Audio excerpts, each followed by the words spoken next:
आज के व्लॉग में आपके साथ वीकली मील प्लानिंग के कुछ आसान और सस्ते आइडियाज़ शेयर करूंगी कि मैं एक हफ्ते का मेन्यू अंडर बजट रहकर किस तरह प्रिपेयर करती हूँ। होपफुली ये सब आइडियाज़ आपके लिए हेल्पफुल भी रहेंगे और आप ज़रूर इन्हें अडॉप्ट भी करेंगे। और आजकल की मसरूफ़ ज़िंदगी में रोज़ाना ये फैसला करना कि आज क्या पकाएं एक बड़ी ज़हनी थकावट सी बन जाती है। कभी कुछ समझ नहीं आ रहा होता और कभी वक्त कम होता है। तो ऐसे में अगर आपने वीकली मील प्लान किया हो ना तो आपको बहुत आसानी रहती है। आपका टाइम भी बच जाता है, ज़्यादा सोचना भी नहीं पड़ता, थकावट भी कम होती है और पैसों की भी बचत हो जाती है। एंड ये वीकली या मंथली मील प्लान्स ना सिर्फ हमारी रोज़मर्रा ज़िंदगी को ऑर्गेनाइज करते हैं बल्कि हमारे वक्त, पैसे और मेहनत तीनों चीज़ों की बचत भी करते हैं। मैं क्योंकि एक यूट्यूबर हूँ, मुझे ऑफिस का काम भी करना होता है, इसलिए ये वीकली मील प्लान मेरे लिए बहुत आसान रहता है। सो होपफुली ये आपके लिए भी बहुत फ़ायदेमंद रहेगा। तो बात करते हैं एक ऐसे मील प्लान की जो आसान भी है, सस्ता भी है और पूरे हफ्ते आपकी ज़िंदगी को बेफिक्री से भर देगा।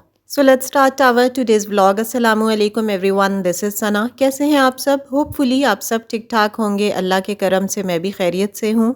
सो वीकली मील प्लानिंग के लिए मेरी टिप नंबर 1 ये है कि मैं चने की दाल और बीफ के कबाब बनाकर फ्रीज कर लेती हूँ। इसमें दाल भी आधा किलो थी और बीफ भी ऑलमोस्ट आधा किलो था।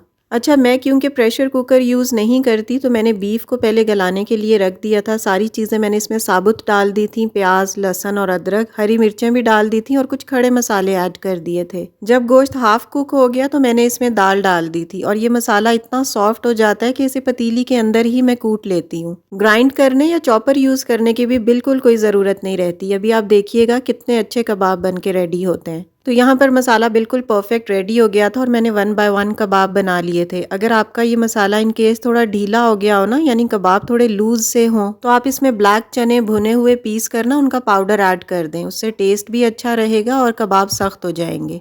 और अगर आपका कबाब का ये बैटर ऑलरेडी सख्त है तो आप इसमें 3-4 कच्चे अंडे डालकर इस मसाले को अच्छी तरह से मिक्स कर लें, तो आपके कबाब बिल्कुल नॉर्मल हो जाएंगे। कबाब बनाने के बाद जब आपने इन्हें फ्रीज़ करना हो ना तो इस तरह से पॉलीथीन बैग या किसी शीट से इसकी लेयरिंग करें।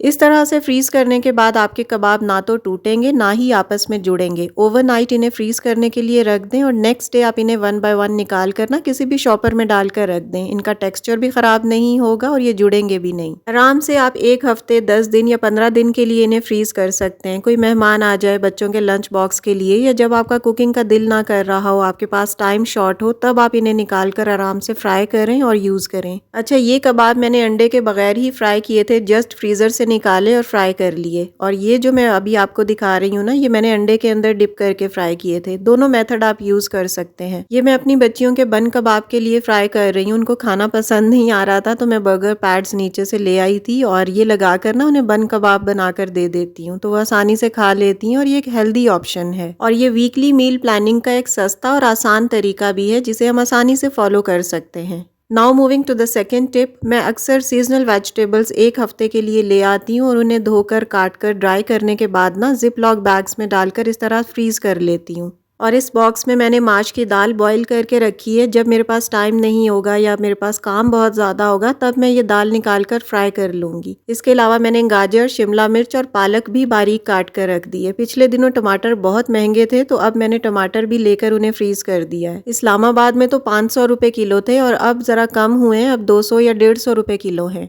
Moving to my third tip. अक्सर मैं करेले भी फ्रीज करके रख लेती हूँ और ये फ्रीज करने के लिए बहुत अच्छी ऑप्शन है। अक्सर वेजिटेबल्स होती हैं ना जो फ्रीज करके सही नहीं रहती हैं, ढीली सी हो जाती हैं या उनका टेस्ट अच्छा नहीं रहता, लेकिन ये बिल्कुल फ्रेश रहते हैं। इन करेलों को अच्छे तरीके से वॉश करने के बाद मैंने इनके छिलके नहीं उतारे थे, बस अंदर से इसका मटीरियल जो सीड्स वगैरह होते हैं ना, ये निकाल दिया था। इसके बाद मैंने इन्हें नमक लगाकर थोड़ी देर के लिए रख दिया था और फिर दोबारा अच्छे तरीके से वॉश कर लिया था।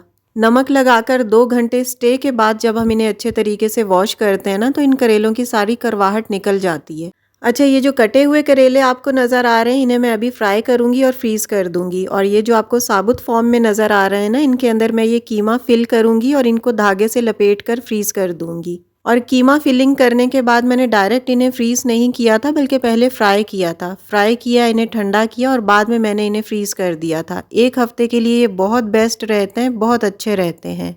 और ये जो कटे हुए करेले हैं इन्हें भी पहले मैंने डीप फ्राई कर लिया था और जब ये हाफ कुक हो गए तो इसमें मैंने प्याज काट के डाल दिया था। प्याज काट के डालने से एक तो इनकी क्वांटिटी ज़्यादा हो जाती है और दूसरा इनकी करवाहट भी बिल्कुल फील नहीं होती। जब प्याज थोड़े सौते हो गए थे, करेले थोड़े ब्राउनिश हो गए थे, तब मैंने इन्हें ठंडा करने के बाद डब्बे में डालकर फ्रीज कर दिया था। अब मैं इन्हें या तो कीमे में यूज कर लूंगी या गोश्त में। तो जब आपने इस तरह से चीजें फ्रीज करके रखी हो ना, आपको बहुत आसानी रहती है, चाहे आप वर्किंग वुमेन हो या हाउसवाइफ हो। एक तो आपको ज्यादा सोचना नहीं पड़ता, और दूसरा अगर आप किसी दिन लो फील कर रही हो या एक्स्ट्रा ऑर्डिनरी आपको काम हो, काम का बर्डन ज्यादा हो, तब आप ये चीजें निकाल कर यूज कर सकती हैं। अब आते हैं टिप नंबर 4 की तरफ, and this is one of my favourite. मैं अक्सर इसे रिपीट करती रहती हूँ। अच्छा, मैं ना 1 हफ्ते या 10 दिन के लिए कुछ ज्यादा सा मसाला बनाकर ना बॉक्सेस में पैक करके फ्रीज कर देती हूँ। आप 1 हांडी का भी प्याज तो ब्राउन कर ही रहे हैं, तो अगर आप 2-3 का कर लेंगे तो बस 5-10 मिनट ही आपके ज़्यादा लगेंगे। मैं ज़्यादा सा प्याज बल्क में ब्राउन कर लेती हूँ और उसके अंदर लहसुन और अदरक थोड़ा मोटा मोटा काट के डाल देती हूँ। फ्राई होने के बाद इसे ग्राइंड कर लेती हूँ।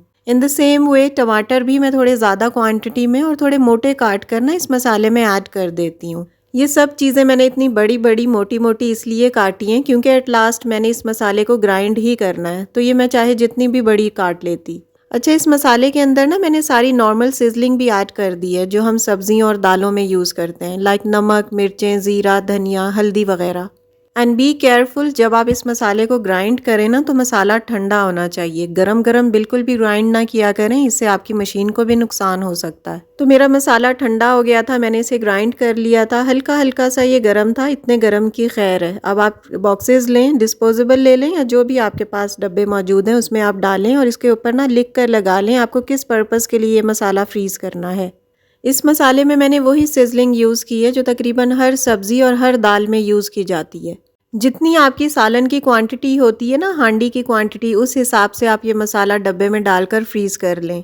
इस वाले डब्बे के ऊपर मैंने कोरमा लिखकर लेबल कर दिया है। जब मुझे ये मसाला बनाना होगा तब मैं इसमें कोरमा मसाला ऐड कर लूँगी। और एक बॉक्स के ऊपर मैंने मैक्रोनी लिखकर लेबल कर दिया है। जब मैंने बच्चियों के लिए मैक्रोनी बनानी होगी तो मैं ये मसाला पैन में डालूंगी और इस मसाले के अंदर वेजिटेबल्स और चिकन ऐड कर दूँगी। तो बस ये विदिन 10 to 15 मिनट्स चीज़ें रेडी हो जाएंगी। बच्चे भी कभी अचानक फरमाइश कर देते हैं, तो बस मसाला निकाला और मैक्रोनी बनाकर बच्चों को दे दी। इन द सेम वे आप अपनी भी दाल, सब्ज़ी, जो भी चीज़ आपने अर्जेंसी में बनानी हो, आप मसाला निकालें, दाल या सब्ज़ी ऐड करें और आपकी हांडी रेडी हो जाती है। वैसे ये मसाला ज़्यादातर ग्रेवीज़ और दाल वगैरह में ही यूज़ होता है। सब्ज़ी के लिए तो हम खड़ा खड़ा सा मसाला ही रखते हैं। माई टिप नंबर 5, जिसे मैं अक्सर फॉलो करती रहती हूँ, वीक में एक दफ़ा मैं मटन या बीफ 2 से 3 किलो बॉईल करके रख लेती हूँ। अक्सर मैं कीमा भी बॉईल करके पैक करके रख देती हूँ। इस तरह गोश्त या कीमा बॉईल करके ठंडा करने के बाद फ्रीज़ करने का ये फ़ायदा होता है कि फ़ौरन निकाल कर हम इसे बना सकते हैं। ये बिल्कुल दाल सब्ज़ी की तरह ही होता है, फिर इसे गलाने में टाइम नहीं लगता, क्योंकि मैं प्रेशर कुकर वैसे भी यूज़ नहीं करती। And now moving to my tip number 6, मैं इस तरह से बीफ के कोफ्ते बनाकर फ्रीज़ कर लेती हूँ। कोफ्तों के लिए मशीन का कीमा ही बेस्ट रहता है। अच्छा, इस कच्चे कीमे के अंदर मैंने नमक, मिर्चें, ज़ीरा, धनिया और हल्दी डालकर ना इसे अच्छे तरीके से मिक्स कर लिया था। बस इतने से मसालों के साथ ही ये कोफ्ते बहुत ज़बरदस्त बनते हैं। बिलीव मी, ज़रूर एक दफ़ा ट्राई कीजिएगा। और अगर आपके कोफ्ते फ्राई करते हुए टूट जाते हैं या इनमें क्रैक आ जाते हैं, तो इसका बेस्ट सोल्यूशन ये है कि आप जो भुने हुए ब्लैक चने होते हैं ना, उसको ग्राइंड कर लें और उसका पाउडर इस कीमे में ऐड करें। फिर आप कोफ्ते बनाएं, बिल्कुल नहीं टूटेंगे। बस आपने कच्चे कीमे के अंदर नमक, मिर्चें, ज़ीरा, धनिया और हल्दी ऐड करनी है। फिर आपने लहसुन और अदरक और ग्रीन चिली का पेस्ट ऐड कर देना है। उसके बाद आपने भुने हुए काले चने का पाउडर डाल देना है। इसके बाद आप कोफ्ते बनाएं, बहुत ज़बरदस्त बनेंगे। फ्राई करने के बाद आप इन्हें जितने मर्जी दिन के लिए फ्रीज़ कर लें।